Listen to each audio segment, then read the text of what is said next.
I think what we've learned in going through 2011, the difficulty in getting capital, that you really got to have quite a robust story in going forward. So go for smaller chunks of capital, that's what we've done in 2011. Set yourself up with a much better story, and so then go into 2012 when hopefully the markets are going to turn a bit and away we go.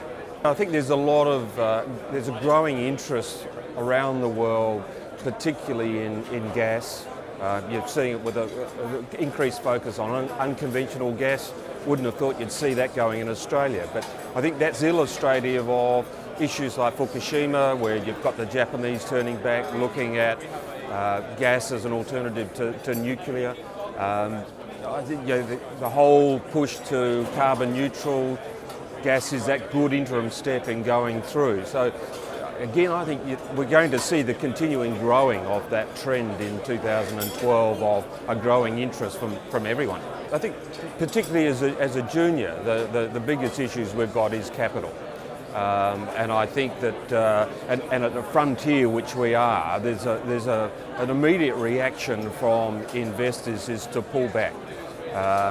That either because they're caught with lack of liquidity in their existing investments, or it's a movement to risk averse. I mean, we've really seen that in 2011, that ratcheting back. So if that continues, or if we have another major financial crisis in 2012, that's clearly going to make getting capital far more difficult.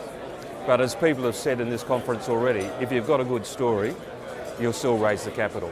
Didn't know much about the Oil Council until fairly recently, and I've been very impressed in the type of people that are here, the people that are interested in investing, interested in news stories.